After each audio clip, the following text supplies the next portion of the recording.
Griffin is an adopted teenager and a popular high schooler who, after his 13th birthday, instead of getting pimples or a deep voice like every normal teenager going through puberty, got fins and gills. Realizing he's not human, he struggles to blend in with society and must rely on his friends and family for support. It's a beautiful evening, and a mermaid is seen swimming close to the seashore while carrying her baby Cody. Meanwhile, a certain fisherman, Big John, sees the mermaid from afar, but he thinks it's a big fish and begins tracking so he can capture it. Seeing that she was being followed by John's boat, the mermaid tries to hide, but the fisherman won't give up, so she leaves Cody on a young couple's boat to avoid being captured. As she leaves, she lures John the fisherman away, and seeing that the fish he had been chasing was a mermaid, John becomes obsessed with finding mermaids. Years later, Cody is now the adopted child of Whit and Sharon Griffin, a couple that manages a boat tour, and he helps his parents in their business. In school, he establishes himself as a quick swimmer on his school's swim team and has a girlfriend, Sam, much to the envy of his swimming rival and friend, Sean. With a big swimming competition coming up in school, Cody is under a lot of pressure, and to add to his problems, he's failing biology in class. To his disappointment, he gets partnered with the class nerd, Jess, who proudly calls himself an expert in marine biology. After class, Jess tries to speak with Cody on their biology project, but he's all about his 13th birthday the next day and tells Jess to come if he wants. On his 13th birthday, Cody leaves the party outside to go drink some water, and Sam sneaks in to join him. She gives him a birthday present, which is a picture of her, and tries to kiss him, but Cody accidentally jolts her with an electric shock as their lips touch. Serves her right for bringing such a present. Meanwhile, Jess arrives at the party on his bicycle, but gets alienated by Cody and his friends, so he leaves while dropping his present for Cody with his mother. That night, Cody goes to bed dreaming about swimming in the sea at night and a mysterious woman swimming towards him. After his 13th birthday, Cody starts feeling strange. He wakes up the next morning and zaps his alarm clock while trying to turn it off. Ignoring this, he heads downstairs and drinks from a milk container, but to his surprise, it gets stuck to his hand. He stares at his hands like they don't belong to him, prompting his mother to do the same after she sees him. His father walks in on their hand-staring contest and asks if he's the only sane person in the house. He heads to the beach to meet his project partner Jess, who was absorbed in his hobbies as a nerd. Cody asks for his help since he's failing biology, and Jess agrees on the condition that he teaches him how to swim. As the two shake hands, Jess notices that scales are forming on Cody's hands and tells him he sees such on only lizards and frogs, which frightens Cody. At home, Cody is worried as the scales on his hands won't come off after washing. His mother is concerned, but he tells her he's fine. At school the next day, Jess tries to talk about the scales he saw on Cody's hand the other day, but Cody tells them they're gone, and they discuss meeting at Jess's house to work on their project. At Jess's house, Cody gets creeped out by Jess's father, who is obsessed with mermaids. Eventually, he leaves with Jess to work on their project. His hard work proves successful as he finally gets an A at the end of the project, but his thirst for water grows at an abnormal rate in school. Cody thinks he might have inherited a strange illness from his real parents and complains to his adoptive parents. However, Whit and Sharon think it's nothing serious. Cody insists something is wrong, but Sharon refuses to call a doctor as she prefers natural healing methods. That evening, Cody goes to the park with Sam and tells her what's going on. He assures her that his condition isn't contagious, which prompts Sam to reach for his hand. As their skin makes contact, Sam's hair stands like antennas, which makes Cody laugh. He has no idea he's emitting electric waves. Back home, Cody's palms get sticky again while studying, and eventually he ends up stuck on his house ceiling. Seeing this, his parents are convinced and they finally call a doctor.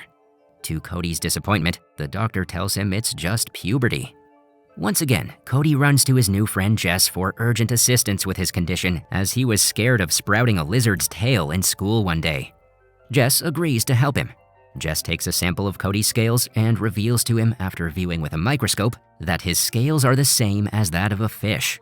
While running various other tests on Cody, Jess discovers that he can generate electricity, hold his breath underwater for a long period of time, swim faster than a normal human being, talk to fish, walk on walls, and when wet, scales appear on his hands, arms, and feet.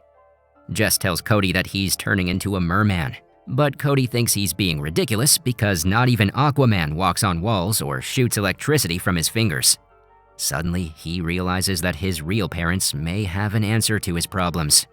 Cody returns home and questions his parents about his real parents, as he believes that they're key in finding out the cause of his problems. But they still think he's just going through puberty like the doctor said.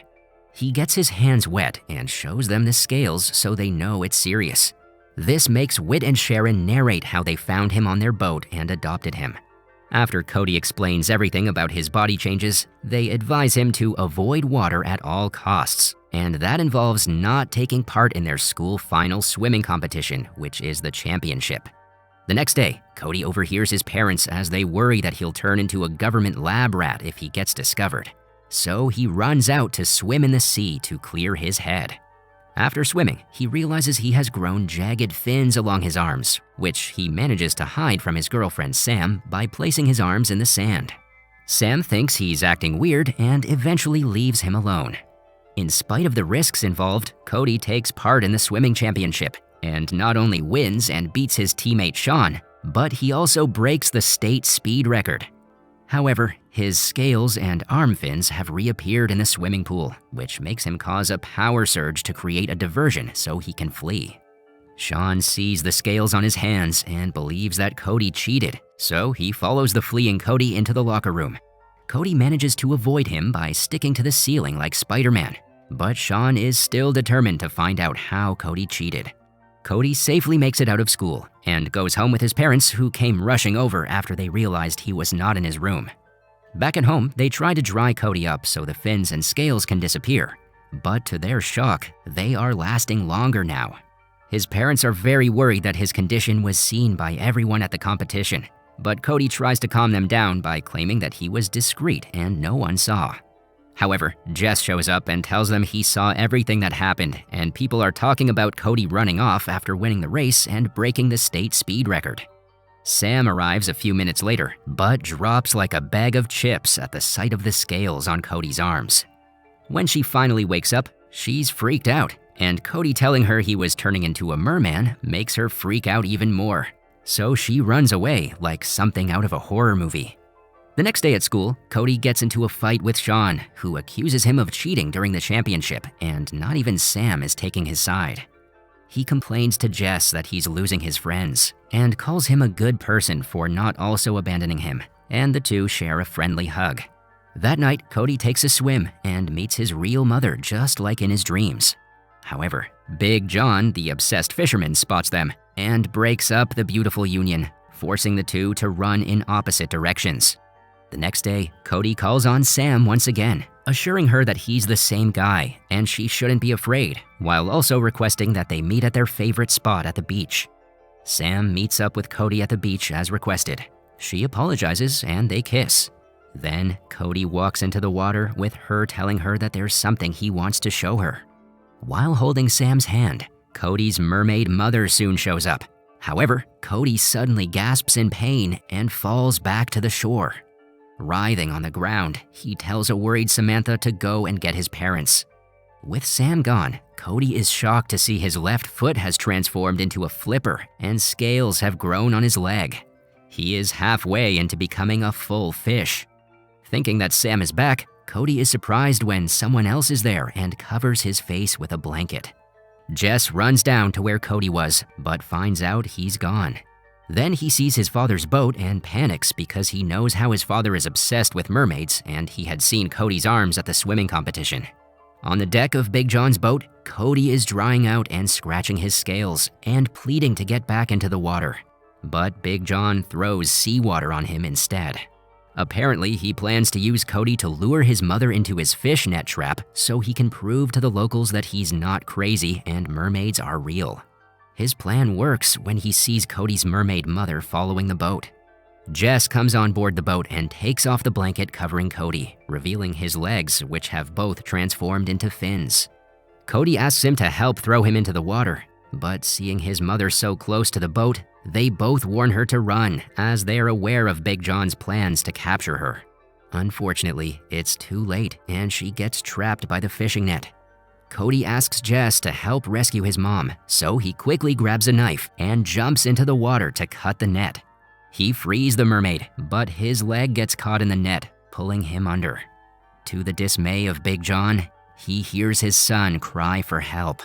He jumps in to save him, but he can't find Jess, who has passed out.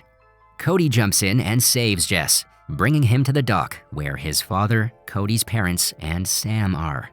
With Sharon pumping Jess's stomach, Sam performs CPR, but all their attempts are unsuccessful until Cody decides to zap Jess's heart with his electric fingers, which successfully make Jess regain consciousness.